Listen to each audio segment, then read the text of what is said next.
पश्चिम बंगाल विधानसभा चुनाव में इस बार सबसे बड़ा फैक्टर बनकर उभरा है महिला वोट। राजनीतिक दलों की रणनीति से लेकर वोटिंग पैटर्न तक एम फैक्टर ने चुनावी तस्वीर बदल कर रख दी। यानी बंगाल में इसी एम फैक्टर ने खेला कर दिया। बंगाल की सियासत में इस बार महिलाएं केंद्र में हैं। प्रधानमंत्री नरेंद्र मोदी की महिला केंद्रित रणनीति चुनाव में एक बड़ा गेम चेंजर बनती नजर आई। एक तरफ ममता बनर्जी की सरकार की लक्ष्मी भंडार जैसी योजनाएं तो दूसरी तरफ बीजेपी का महिला सुरक्षा पर फोकस। पीएम मोदी ने कानून व्यवस्था और महिलाओं के खिलाफ अपराधों को लेकर सख्त रुख अपनाने की बात कही। इस चुनाव में पीड़ित मां को सीधे राजनीतिक मंच पर लाकर न्याय का रास्ता और मजबूत किया गया और इसलिए सबसे अहम महिला मतदाताओं की रिकॉर्ड भागीदारी रही। करीब 93% महिलाओं ने वोट डाला, जो अपने आप में एक बड़ा संकेत है।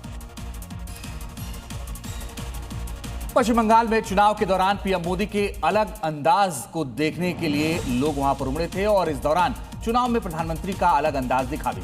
झालमुड़ी से लेकर हुबली नदी में कैमरा थामने तक, सिक्किम में फुटबॉल खेलकर बंगाल में विनिंग गोल करने तक पीएम मोदी ने चुनाव के दौरान वो स्ट्रैटेजी अपनाई जिसका तोड़ शायद ममता बनर्जी की टीएमसी के पास नहीं था। और अब बीजेपी झालमुड़ी खाकर जश्न मना रही है, क्योंकि चुनाव के दौरान पीएम मोदी ने अचानक एक झालमुड़ी की दुकान पर जाकर किसी ग्राहक की तरह झालमुड़ी खाई और बकायदा उसके पैसे भी दिए। पीएम का ये आम आदमी वाला अंदाज बंगाल की जनता के साथ ही वर्ल्ड लेवल पर ट्रेंडिंग में आ गया।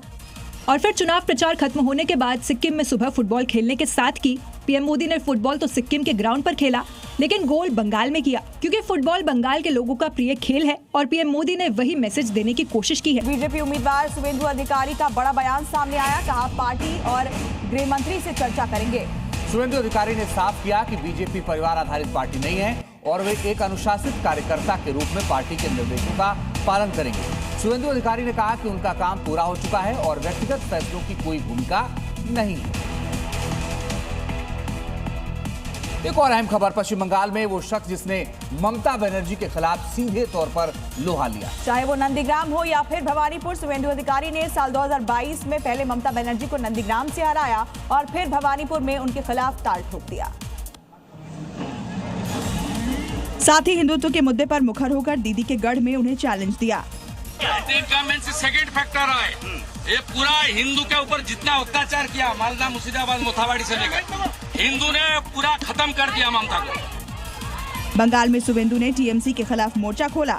ममता की हर रणनीति के खिलाफ शुवेंदु ने चक्रव्यूह रचा। नतीजा ये हुआ कि ममता बनर्जी को अपनी सीट पर ज्यादा फोकस करना पड़ा और बाकी सीटों पर ममता वैसा चुनाव प्रचार नहीं कर पाई जैसा उन्होंने पिछले चुनाव में किया था। और अब एक नजर डालते हैं क्राइम अपडेट्स पर। एमपी के धार में जिला अस्पताल में पार्किंग को लेकर हुए विवाद में हिंसक मोड़ ले लिया। इस दौरान एक युवक ने ड्यूटी पर तैनात गार्ड के पेट में चाकू घोंप दिया, जिससे वह गंभीर रूप से घायल हो गया। फिलहाल पुलिस ने आरोपी को गिरफ्तार कर जेल भेज दिया है।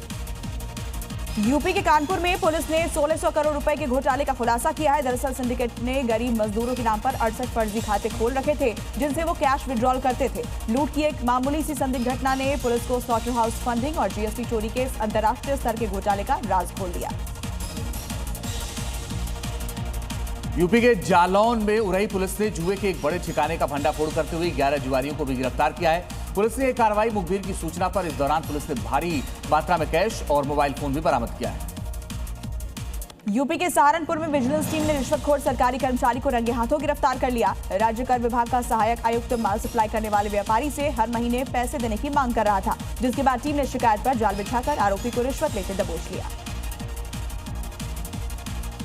बिहार के मुजफ्फरपुर में उत्पाद विभाग ने छापेमारी कर 10 लाख रुपए की विदेशी शराब बरामद की है। खास बात यह है कि इसी ठिकाने पर विभाग की ये तीसरी बड़ी कार्रवाई है, लेकिन आरोपी पिता पुत्र हर बार पुलिस को चकमा देकर फरार हो जाते हैं। फिलहाल पुलिस ने 3 सहयोगियों को भी गिरफ्तार कर दिया है। पश्चिम बंगाल के बनिहाटी में बीजेपी की उम्मीदवार और आरजीकर हत्याकांड की पीड़िता की मां रत्ना देवनाथ ने मतगणना केंद्र के अंदर जीत का जश्न मनाया। रत्ना देवनाथ, जो आरजीकर मेडिकल कॉलेज हत्याकांड की पीड़िता की मां है और पश्चिम बंगाल के पनिहाटी निर्वाचन क्षेत्र से बीजेपी की उम्मीदवार थीं, अपनी जीत के बाद पार्टी कार्यकर्ताओं और समर्थकों के साथ मतगणना केंद्र के अंदर जीत का जश्न मनाते दिखाई दी। रत्ना देवनाथ ने टीएमसी के अपने प्रतिद्वंदी तीर्थकर घोष को भारी वोटों के अंतर से हराया और मतगणना केंद्र के अंदर विक्ट्री साइन दिखाते हुए जश्न मनाया। अपनी जीत के बाद उन्होंने इसे पनिहाटी और पूरे बंगाल के लोगों की जीत बताया और इसे पीएम मोदी को समर्पित किया। पश्चिम बंगाल चुनाव नतीजों के बाद कोलकाता में जीत का जश्न अनोखे अंदाज में मनाया जा रहा है। जहां राजनीति और संस्कृति एक साथ नजर आ रही है, बीजेपी कार्यकर्ता माछ भात के साथ जश्न मना रहे हैं। यानी बंगाल और मछली का स्वाद में इस बार सियासत का तड़का भी है। कोलकाता में बीजेपी कार्यालय में जीत का जश्न माछ भात की सजी दावत के साथ मनाया जा रहा है। कार्यकर्ता खुशी से मछली चावल का आनंद ले रहे हैं। ढोल नगाड़े, संगीत और जश्न का माहौल सब कुछ एक साथ नजर आ रहा है। बंगाल की पहचान मछली राजनीतिक तौर पर इसे संस्कृति से जुड़ाव का संदेश भी माना जा रहा है, क्योंकि चुनाव के बीच टीएमसी ने ये मुद्दा खूब भुनाने की कोशिश की, लेकिन बीजेपी ने संदेश दे दिया है कि बंगाल की संस्कृति निभाना बीजेपी बखूबी जानती है।